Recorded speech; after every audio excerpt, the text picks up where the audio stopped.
Je crois qu'il y a un petit moment de débat qui me semble important. Il y a beaucoup de questions qui ont été soulevées aujourd'hui et je crois que cet après-midi dans cette première session, et je crois que ça serait très, très intéressant d'en débattre. Alors je crois qu'il y a un micro qui circule.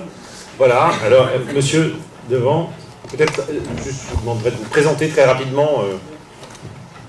Marc Anthony, c'est FCGC, je suis doctorant à la Sorbonne, ainsi que du Sénat également.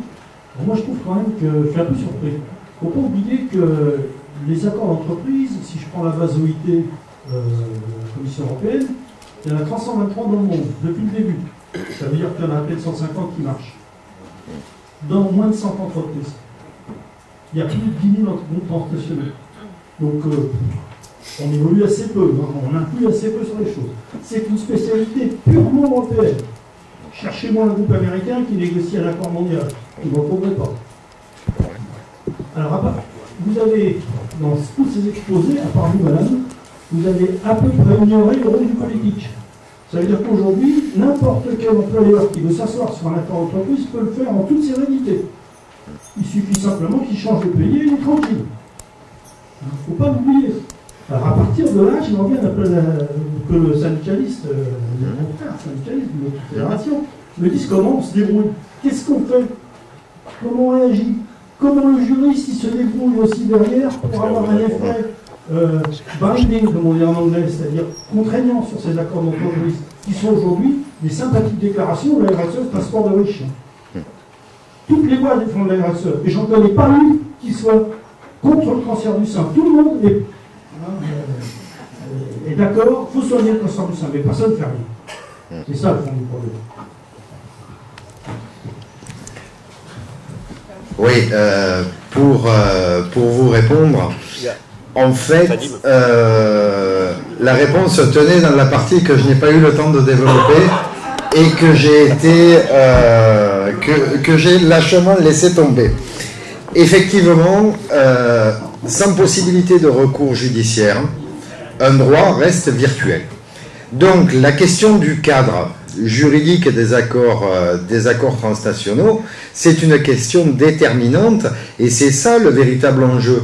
Comment est-ce que nous pouvons donner de la portée juridique et faire en sorte que ces accords trouvent une application systématique dans toutes les entreprises et multinationales où ils sont conclus. Ça, c'est, on se rejoint absolument sur le postulat et effectivement, l'action sur les gouvernements est un élément déterminant pour la reconnaissance de ces accords. Maintenant, il y a aussi le fait qu'un accord transnational n'est pas conclu qu'avec une fédération internationale. L'accord en tant que tel n'est pas la fin d'un processus. Au contraire, c'est le début. Il donne une impulsion qui va permettre à tous les affiliés à l'échelon national de se saisir de ce texte, de le faire vivre, de le modifier en fonction des adaptations qui sont nécessaires dans le cadre de leur propre législation. Mais je ne parle que de mon domaine professionnel dans lequel ça fonctionne bien. Et cette retranscription, elle existe à partir du moment où les accords sont repris et améliorés dans le cadre d'accords nationaux. Ils ont une portée légale. Donc on est coupé de ce problème d'accord virtuel qui serait destiné à faire joli et à gonfler de manière artificielle l'image d'une entreprise ou alors à faire en sorte que les signataires aillent au bout du monde pour faire une jolie photo. C'est pas du tout le but, mais la question des recours juridiques est une thématique centrale, effectivement. Madame Djibarin, absolument, oui, bien sûr. Excusez-moi. Oui, voilà. Peut-être l'intervention que j'ai faite aurait-elle s'appeler. Aurait-elle dû. Je me dis que c'était pas. C'est dans le désordre. Micro. RSE, négociation, contractualisation, réglementation peut-être. Je ne suis pas certaine, je ne suis plus certaine qu'on puisse dire que la RSE, là maintenant, ce n'est que du vent. Je ne crois pas. Et j'en veux pour preuve 2 points. Premièrement, la loi Pacte. c'est pas anodin la loi Pacte. La modification, si, le jour où il y aura une action en justice mettant en jeu la responsabilité civile des dirigeants pour avoir violé l'article 1833 du Code civil, on verra que ce n'est quand même pas anodin que soit intégrée la RSE dans l'intérêt social de la société, élargissement de l'intérêt social, également raison d'être, mission. Donc je pense qu'on est encore beaucoup sur la défensive. Mais je lisais que les 188 grands patrons américains ont tué le père, comme il le disait.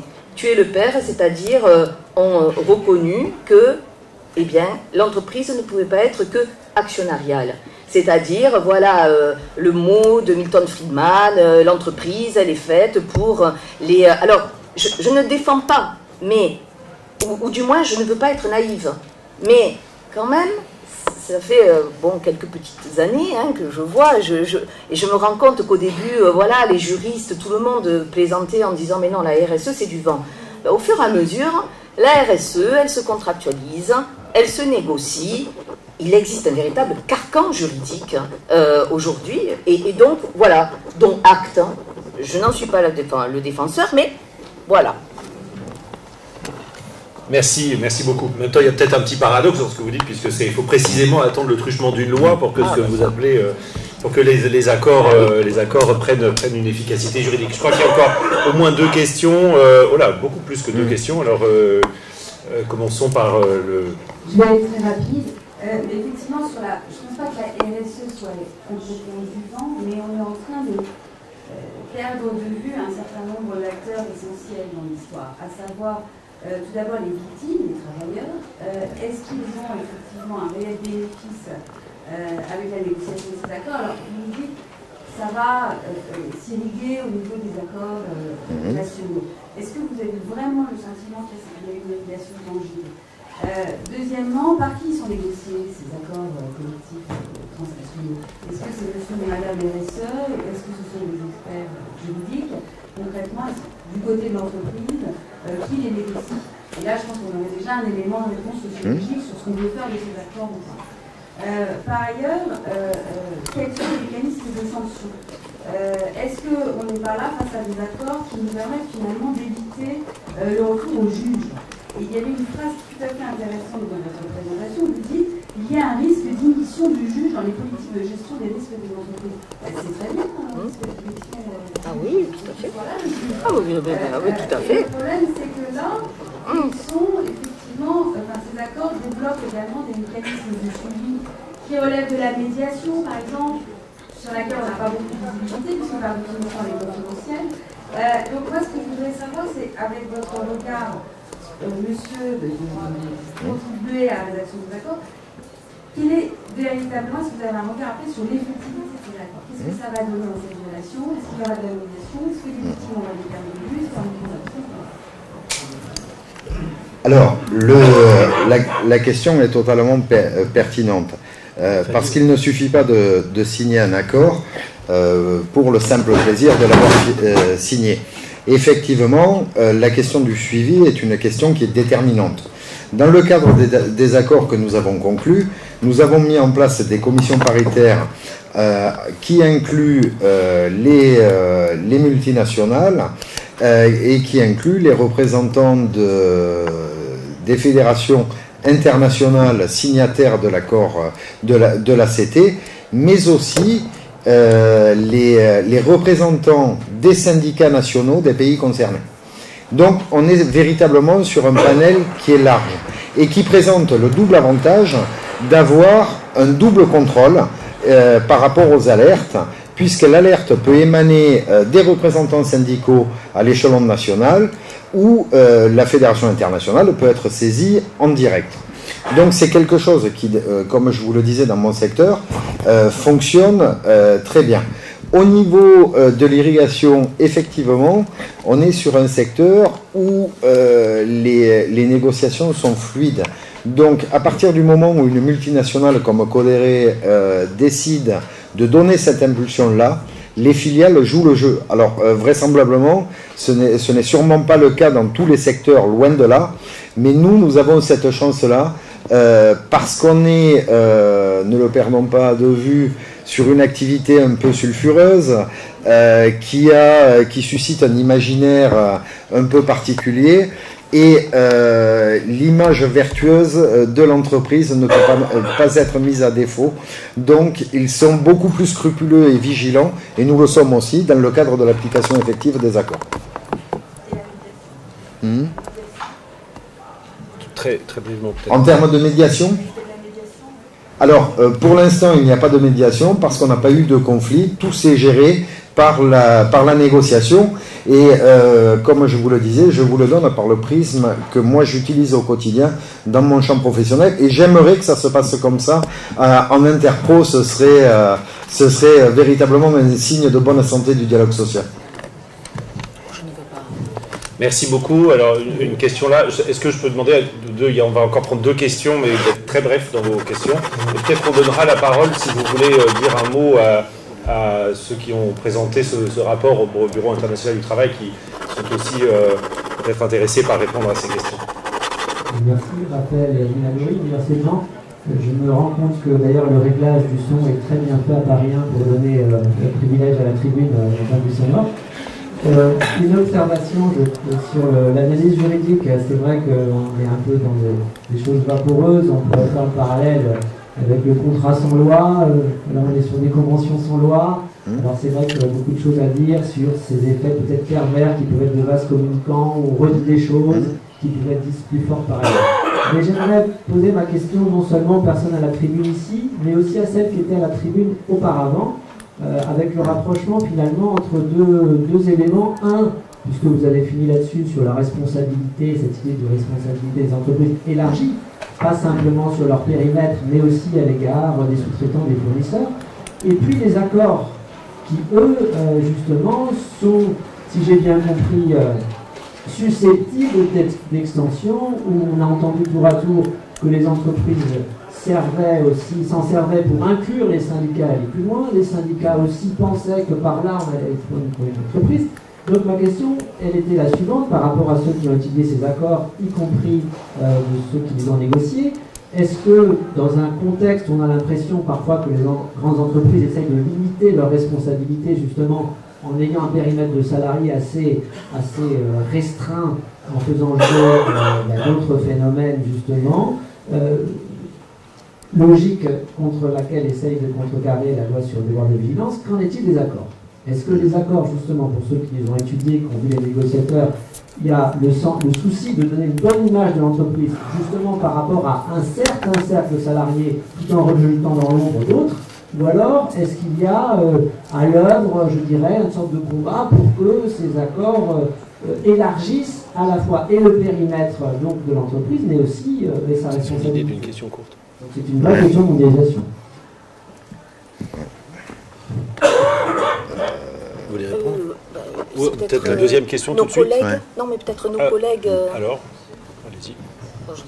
Attendez, peut-être nos collègues qui ont été directement interpellés pourraient répondre. Merci, bravo, très bien.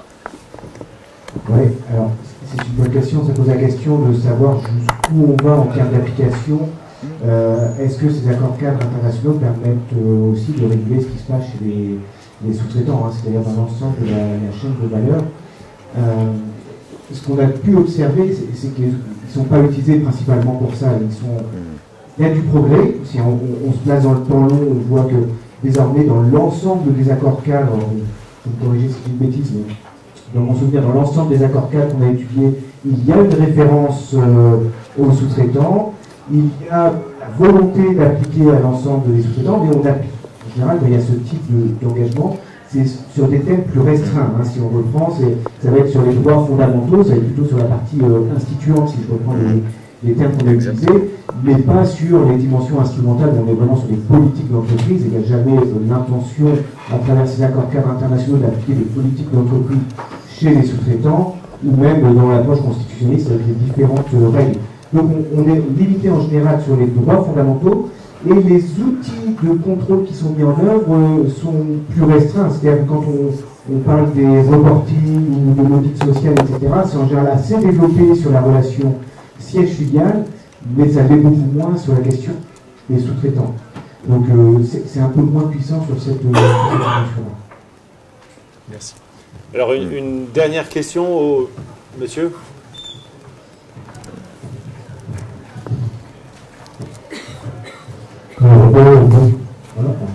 Benoît Fils, société sous-traitante aéronautique, délégué syndical CGT.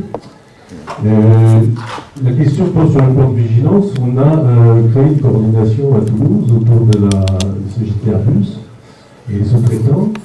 On a essayé de se déclarer partie prenante auprès d'Airbus pour faire partie de la négociation de l'accord sur le plan de vigilance. On a été retoqué.